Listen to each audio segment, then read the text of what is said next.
अस्सलाम वालेकुम दोस्तों, मैं हूं आसिफ इकबाल और आप देख रहे हैं मेरा YouTube channel job update bank. दोस्तों, इस वीडियो के अंदर मैं आप लोगों के साथ पाक आर्मी में अनाउंस की जाने वाली कैप्टन के जॉब के बारे में डिस्कस करूंगा। कैप्टन की जॉब की रजिस्ट्रेशन अभी स्टार्ट नहीं हुई। इसकी रजिस्ट्रेशन 13 जुलाई 2020 से यानी कल मंडे से इसकी प्रॉपर रजिस्ट्रेशन स्टार्ट हो जाएगी। अब इसके लिए एलिजिबिलिटी क्राइटेरिया क्या है, एज लिमिट क्या है और क्या क्या रिक्वायरमेंट है, ये सब कुछ हम इस वीडियो में आपके साथ डिस्कस करने वाले हैं। लिहाजा वीडियो के एंड तक हमारे साथ बने रहिए ताकि कोई भी चीज़ मिस ना हो। तो चलें जी, टाइम ज़ाया किए बगैर हम लोग चलते हैं अपने टॉपिक की तरफ। आप गूगल क्रोम सबसे पहले ओपन करेंगे और गूगल क्रोम में आप लिखेंगे joinpakarmy.gov.pk। ये आपके सामने इस तरह जो है वो एक ऑफिशियल वेबसाइट है पाक आर्मी की। ये वेबसाइट आपके सामने ओपन हो जाएगी। लेफ़्ट साइड पे आप देखेंगे तो DSSC direct short service commission, join Pak army through direct short service commission for course detail, click here. आप यहाँ पर क्लिक करेंगे।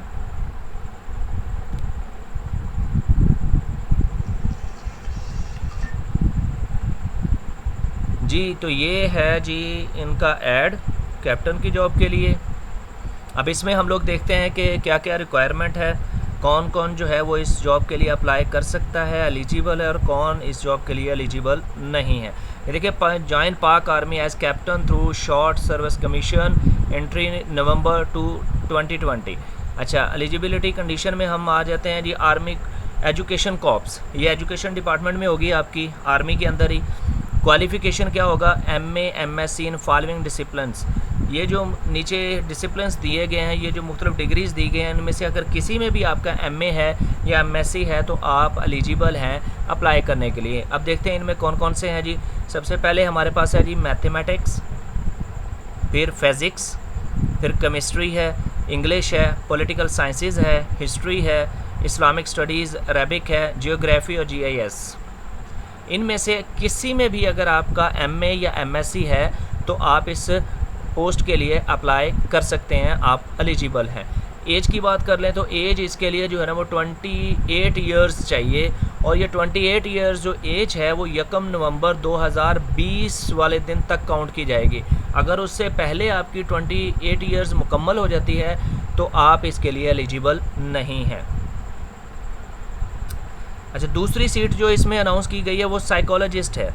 आप एज अ कैप्टन होंगे लेकिन साइकोलॉजिस्ट होंगे, तो उसके लिए आपकी जो क्वालिफ़िकेशन है वो MSc साइकोलॉजी होना आपके लिए ज़रूरी है। एज जो है ना वो सेम एज़ जो हमने एजुकेशन कॉर्प्स के लिए की थी, सेम वही है। आगे जो है हम इसमें देखते हैं जी, कॉमन इसकी फ़ीचर्स हैं कुछ, वो देख लेते हैं। Minimum 60% marks in annual system.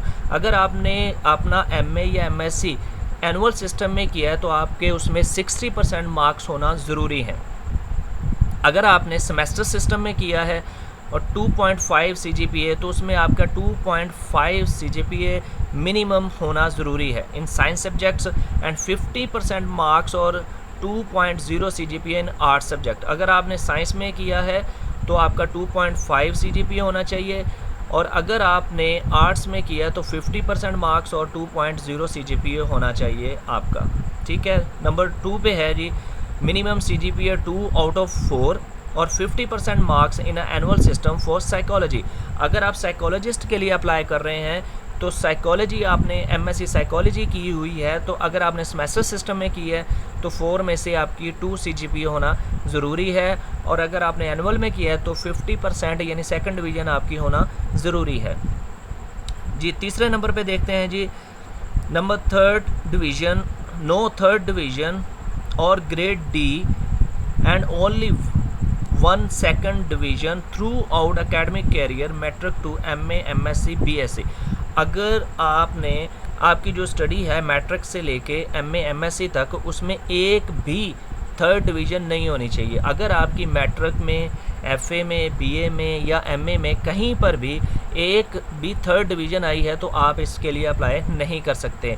दूसरी जो शर्त उसने रखी है कि MA से लेके मैट्रिक से लेके MA तक सिर्फ एक सेकंड डिवीज़न आपको अलाउ है। अगर एक से ज़्यादा आपकी सेकंड डिवीज़न है, मसलन अगर आप मैट्रिक में सेकंड डिवीज़न है, एफए में भी सेकंड डिवीज़न है, तो फिर भी आप अप्लाई इसमें नहीं कर सकते।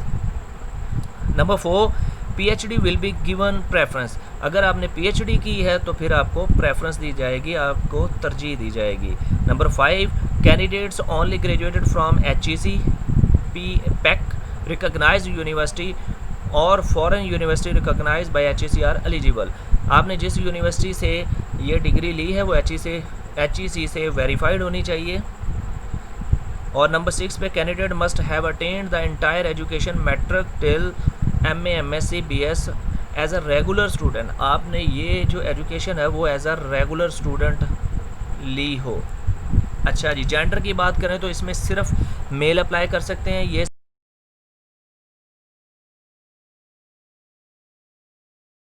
इसमें मैरिटल स्टेटस जो है वो आपका मैरिड अनमैरिड दोनों अप्लाई कर सकते हैं। शादीशुदा है नहीं है तो दोनों सूरतों में आप अप्लाई कर सकते हैं। Nationality, citizen of Pakistan and domicile holder of Azad Kashmir. Upon final selection, candidate with dual nationality will have to surrender nationalities other than Pakistani.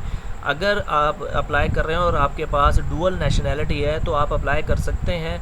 अगर आपकी सिलेक्शन हो जाती है तो फिर आपको पाकिस्तान के अलावा जो दूसरी आपके पास सेकंड जो आपके पास नेशनैलिटी है उसको आपको ड्रॉप करना होगा। फ़िज़िकल स्टैंडर्ड आपके क्या होंगे जी? फ़िज़िकल स्टैंडर्ड में मिनिमम हाइट जो है वो आपकी 5 फुट 4 इंच होनी चाहिए, 162.5 सेंटीमीटर ये बनती है। वेट जो है वो as per body mass index होना चाहिए आपका, आपकी बॉडी के हिसाब से, आपकी हाइट के हिसाब से आपका वेट जो है वो जो नॉर्मल होता है वो होना चाहिए। अब कौन कौन लोग हैं जो एलिजिबल नहीं होंगे ज़रा वो देख लेते हैं। Candidate who has been twice not recommended by ISSB for PMA graduate course और equivalent naval PAF courses, however third chance to appear for commission in AEC is given। अगर तो आप 2 दफ़ा नॉट रिकमेंडेड है, ISSB आपने दिया है और आप दोनों दफ़ा ही नॉट रिकमेंडेड हुए हैं तो फिर आप इस पे अप्लाई नहीं कर सकते। Permanently declared unfit by appeal medical board, अगर तो आपको पहले आपने कहीं अप्लाई किया है और जो अपील मेडिकल बोर्ड है उसने आपको परमानेंटली जो है ना वो अनफिट करार दे दिया तो फिर भी आप अप्लाई नहीं कर सकते। Number 3, declared medically unfit due to hepatitis B and C, appeal medical board can not be requested.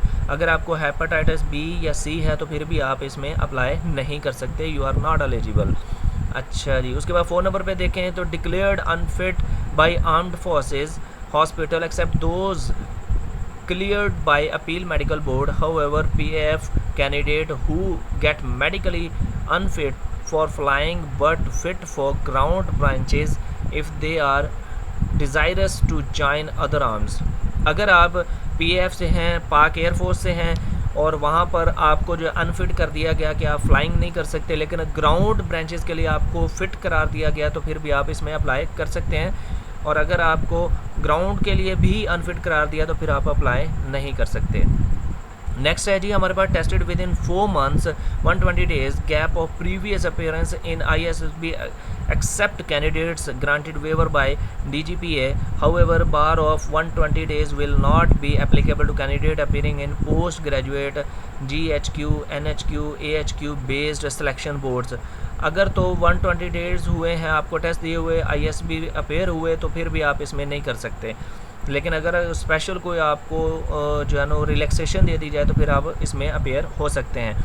Withdrawn from any academy training institution of armed forces on any ground, अगर आपको किसी भी आर्मी की academy से, training institution से किसी भी वजह से निकाला गया तो फिर भी आप इसमें अप्लाई नहीं कर सकते। फिर उसके बाद है कि जी withdrawn from any bounded arm forces college institution on disciplinary grounds, अगर आपको किसी भी आर्मी कॉलेज से, इंस्टीट्यूशन से किसी भी डिसिप्लिन की वायोलेशन की वजह से निकाल दिया गया तो फिर भी आप अप्लाई नहीं कर सकते। फिर dismissed, removed, debarred from government services included arm force, अगर आपको किसी भी गवर्नमेंट इदारे से डिसमिस किया गया, रिमूव किया गया तो फिर भी आप नहीं कर सकते।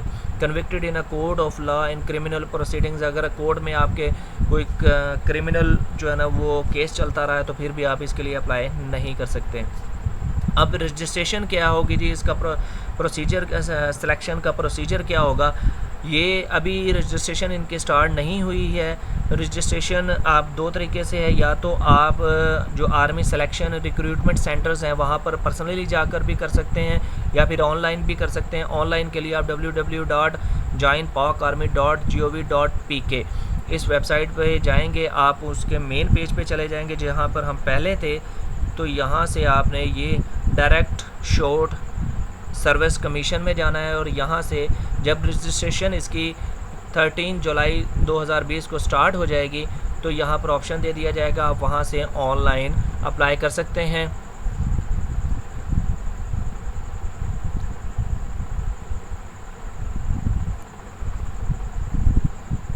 चलें जी, ये था जी आर्मी में कैप्टन की सीट के लिए। तो मज़ीद ऐसी ही वीडियो देखने के लिए हमारे चैनल से जुड़े रहिए। हमारे चैनल को सब्सक्राइब भी कर दीजिए, लाइक भी कीजिए और शेयर भी कीजिए। और नई वीडियो तक के लिए अल्लाह हाफिज़।